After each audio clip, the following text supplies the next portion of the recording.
Okay, so I want to record this video. I did a bad job with the last video. Two videos that I did, well, the videos before I did this, anyway, I just want to re-record this, and I just get really antsy and nervous because I just have a lot of anxiety sometimes. And this kind of helps calm me down. It's like a fidget block that I can just kind of, so I won't be, too all over the place because I actually wrote down what I wanted to say. Um, basically, yeah, so basically, I would love to share more details, but you know how it's really important to stay safe and not like say too much information. So I kind of just want to get to the point. And what I wanted to discuss today is, well, first off, I went to an alumni meeting, and when I say I just am 22 years late on seeing what I could have done in majoring in college. I went to college, but I didn't actually go to college. And I think maybe that's something to discuss another day. But in this healing process and in understanding my family system, I think that what am I going to do?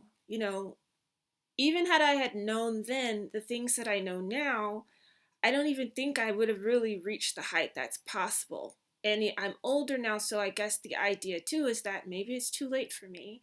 But basically, I just wanted to say that as a quick intro because it's something that not only that Nigeria has the lowest life expectancy in the world. 54 years old. There's so much more, but that's just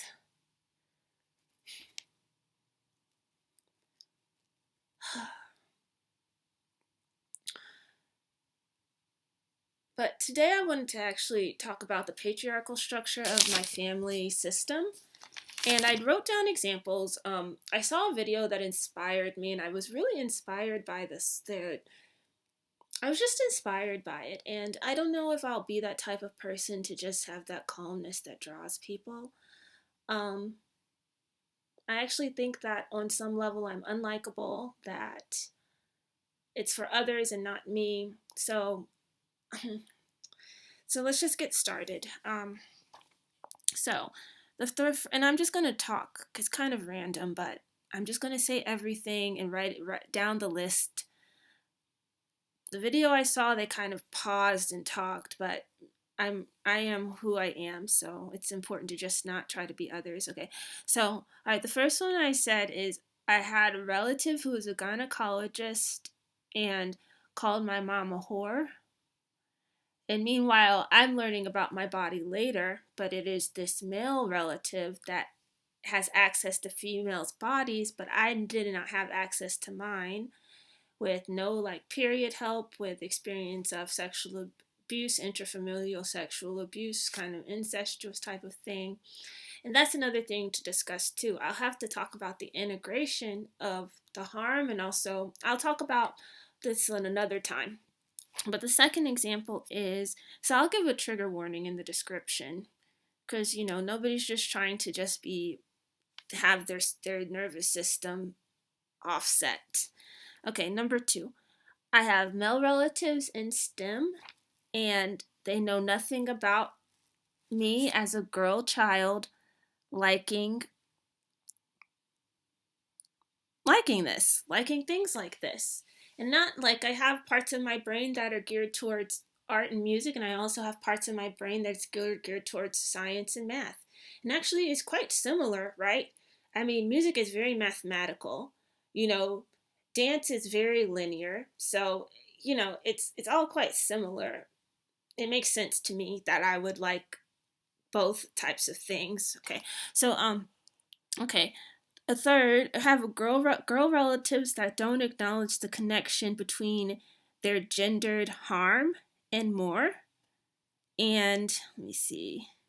Okay, yeah, so when you are female and you don't really talk about the gendered aspect of your experience, that actually means that that is an example of oppression. And that is, silence is oppression. When you're in oppressed form and there's silence, that's like literally multiplying something by one, or it's literally you are, that's literally your form, your you're not saying something, so therefore it continues to exist in that state. Okay, and that's exactly what my family system has, where the girls don't really talk about that reality of our gendered experience. And it's hard to articulate this for me as a result. Another thing, say you have a girl that has not done something that is kind of harder for the feminine form. For example, say someone is dropped out of college and, dropped out of high school, and somebody goes to college. There's no like acknowledgement within the gendered aspect of that, or acknowledgement period. And I'm saying that for me, I have a relative that did not acknowledge any of that, and I'm having to go backtrack and celebrate my accomplishments, and also understand what their story has been and bring voice to that as well. And understand my role of the matrix is that I am the matrix. I am a part of this system. I cannot extract myself from this system that I belong to. I am it. Okay, next. My mom never talked about oppression in her female form, and she is Nigerian. And Nigerian girls, are oppressed in the sense of they're just simply girls in a society that is a very patriarchal society. Okay, and so that carries on to me kind of being frozen at 10 years old, having a voice that is very high, very not, not full in my femininity, very, and I've had people comment on it a lot of times before. Okay, so my father harmed me in a gendered way and doesn't acknowledge it. So I talked about the sexual abuse, but then also I have so much more to delve into, because one of the things that I'm starting to integrate, like when you have to integrate harm with good, that's actually a very dangerous thing to have to do, because I think the cognitive dissonance of that kind of could create a mental break in a person. So there's more that I could discuss, but I kind of discuss it off the grid, but I'll just leave that there. Okay, so nobody stood up for me within this. So I had shared it with several relatives, and nobody confronted him or stood up for me or supported me. That's again the patriarchal structure at play. This NPC thing where I'm just supposed to be an NPC and know my place. And no, I am an NPC, but I'm starting to become aware that I'm an NPC. And I know I'm part of this system, so yes and no. But also I'm aware of the harm, and I'm aware of the fact that I don't want to harm others as well. Okay? All right, so let's see. I have a relative that defaulted to Oprah Winfrey to describe some of my experiences, but if this person is African, why do you default to an American example? And I'm African too, even if I grew up in the United States. Why don't you default to somebody that's a girl from the culture? Because that is a way to continue oppression on a subconscious level, perhaps, by not acknowledging what you come from and my feminine experience relative to that, but acknowledging someone whose feminine experience intersects mine. Yes, I have African American heritage as well, but no. My story is also firmly rooted in that of a Nigerian girl as well. So that's an attempt to kind of silence that oppression that we face and put it on another group. But no, we're not going to just transfer it to another group. We're going to staunchly acknowledge it as this. So I'm going to have to find Nigerian girls and women whose stories have not been, who find them so that they can be known, because I don't know them. And my mom didn't so much share them with me. Okay. Okay. So I didn't beat the... Okay, there's another one. There's been domestic abuse, but in my mind, when somebody does that to somebody that is a girl relative or sibling, in my mind, I would say that you have to beat the person down. You have to beat the ninja down, and nobody did.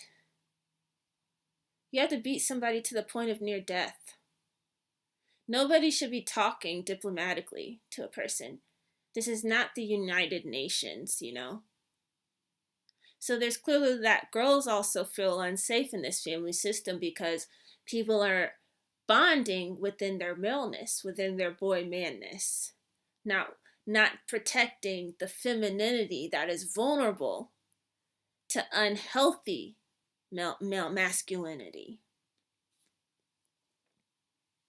Okay, next. No help with periods, breasts, bras, girlness. And what this means, I was left for dead. Left for dead. I'm still stuck in my 10-year-old self. And I'm doing this to, express this girl womanness now. And what's been very difficult about that is that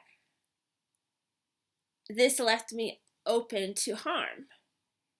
And mind you, nobody in my family system has addressed female genital mutilation. And this happens to many Nigerian girls, And I'm one that has not experienced this. My mom also, to my knowledge.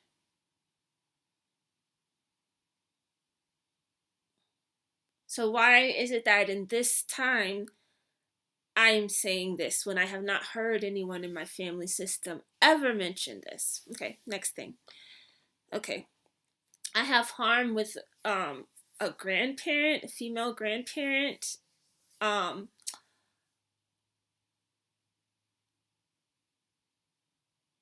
This harm was never addressed. So it's transferred through generations. I'll leave it at that.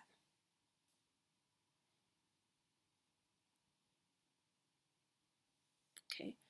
So religion. I grew up in Georgia, and there's a lot of Christianity in Georgia. And honestly, I've had stuff I realize is kind of connected in a way that's kind of odd. Like when I experienced my abuse, I would pray that I would never grow up. And I'm working through that still many years later. But the thing is also that it defaults to maleness. Religion tends to default to maleness. And I find myself kind of making it fit me. So for God, I will literally say her/him. When it just says him, I will sometimes cross it out and say her/him. I have to see myself in a way that is just not, when people default to something, it can be very oppressive when you just don't really know what form God takes. So I kind of make it inclusive for all of us, to include myself. Okay. Okay. So that's all I want to say. I'm going to split this in two and I guess post them both, but basically I just want to say that there's just an energy that is beyond neglect, but it's to the direction of abuse. This energy to the point that it's important to take the signs that are around you. One reason why femicide for Black girls and women is so bad, and this is in the United States and Nigeria as well, I know. And the reason for this is because there's a taboo around it with the silence. You're taught to not face the fact that your femininity adds another layer of marginalization. You're taught that it doesn't matter and that you need to just ignore it. And people know that this is where you have that extra layer of vulnerability. Now, it's a strength that, God willing, it can grow and build within this softness and this strength within it. But as far as man to woman, the strength to the weakness physically, or different types of strength, but males have a more physical strength is what I'm saying. It's dangerous, and we're taught to not really acknowledge it and face it. And that's why it happens so frequently. And people just act like it's, pretend like, they don't know that this is really why it happens so frequently. And that's all I want to say, you know, because at the intersection of race and gender, that's specifically why it happens more frequently. You're the easier one to punch down on. The only one that a person that is at the intersection of maleness and blackness, you know, can punch down on, one that has a weaker, I mean, it's purely, you know, it's purely gendered mathematics, if we want to just say it that way. It's like PEMDAS it's like PEMDAS for the social PEMDAS, okay? The order of operations of things, social order of operations. So that's all I want to say. I need to go on and move on to the next thing. I spoke for about 15 minutes and it felt so good to release this energy. And that's all. I could just keep talking, and I hope somebody watches this. And if not, thank you anyway for having the opportunity to be able to let free of this energy. All right, have a good night.